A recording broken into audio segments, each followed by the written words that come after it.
ফেসবুকে সকলকে ওয়েলকাম। আজ আমি তৈরি করে দেখাবো আমসত্ত্ব। শুধুমাত্র আম এই একটা উপকরণ দিয়ে খুব সহজ পদ্ধতিতে আমি কি করে আমসত্ত্ব তৈরি করি চলুন একবার দেখে নেবেন।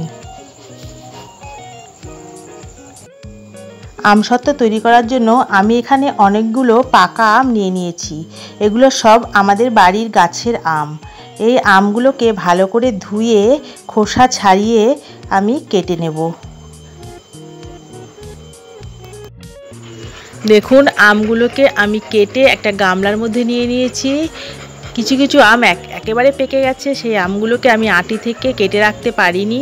সেই আমগুলোকে আমি হাত দিয়ে চটকে আমের পাল্প বার করে নেব, আর যেগুলো আমি কেটে রেখেছি সেগুলো আমি মিক্সিতে পেস্ট করে নেব। চলুন তাহলে পেস্ট করে নিই।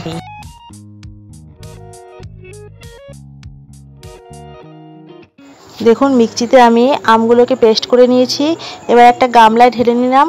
এবার এই আমগুলোকে আমি 15 মিনিটের জন্য কড়াতে জাল দিয়ে নেব। তার জন্য আমি একটা ওভেনে কড়া বসিয়ে দিয়েছি। কড়া গরম হয়ে গেছে। কড়াতে এবার সমস্ত আমের পেস্টটা দিয়ে দিলাম। দেখুন গামলা লেগে রয়েছে, একটু জল সমেত দিয়ে দিলাম। এবার আমি অল্প আঁচে 15 মিনিট ধরে জাল দিয়ে নেব। ঠিক এইভাবে নাড়তে থাকবো, তার কারণ যাতে কড়ার নিচে লেগে না যায়, এটা আমার খেয়াল রাখতে হবে।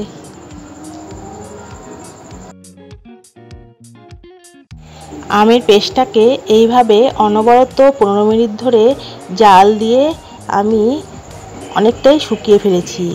এবার আমি কড়া থেকে নামিয়ে একটা বড় থালার মধ্যে আমের এই পেস্টটা সাজিয়ে দেব। দেখুন আমি একটা বড় থালা নিয়েছি। এইবার আমি ওই হাতা দিয়ে সমস্ত আমের পেস্টটা থালার মধ্যে ছড়িয়ে দেব।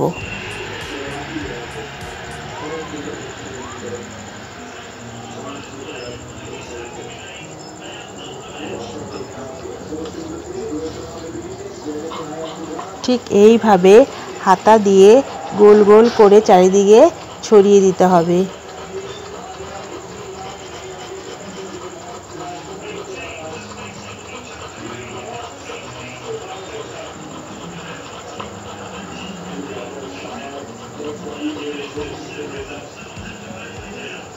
দেখুন থালা সাজানো হয়ে গেছে এবং হাতার পেছন দিক দিয়ে আমি ঠিক এইভাবে চারিদিকটা ঘুরিয়ে ঘুরিয়ে দিচ্ছি। চলুন এবার রোদে নিয়ে যাই। দেখুন আমি রোদে নিয়ে চলে এসেছি। এইভাবে কড়া রোদে আমি 2 দিন রেখে দেব, তাহলেই আমার আমসত্ত্ব তৈরি হয়ে যাবে। দেখুন 4 ঘন্টা পর আমি আবার ফিরে এলাম। আমসত্ত্ব এখনও শুকোয়নি, কিন্তু হালকা হালকা শুকিয়েছে। এবার আমি একটা ছুরি দিয়ে পিস পিস করে আমসত্ত্বগুলোকে কেটে নেব। তার কারণ হলো পরে যদি শুকিয়ে যায় তাহলে সেই আমসত্ত্বগুলোকে আমি কাটতে পারবো না। তাই এখন আমি কেটে রাখলাম। এগুলো হালকা শুকিয়েছে, এই দাগটা থেকে যাবে এবং পরে আমি উঠিয়ে নিতে আমার সুবিধা হবে। তার জন্য আমি এখন ছুরি দিয়ে কেটে রাখলাম। আমসত্ত্বগুলো তৈরি হয়ে গেছে। আমি এইভাবেই আমসত্ত্বগুলো শুকিয়ে নিয়েছি।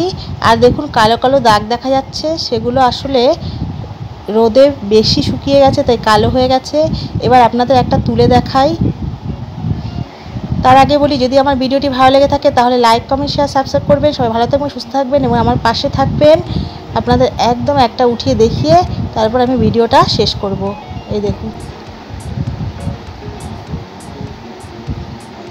পেছন দিকটা দেখে নিন, ঠিক এই রকম হয়েছে আমসত্ত্বগুলো। এভাবে আপনারা বাড়িতে তৈরি করে নিতে পারেন।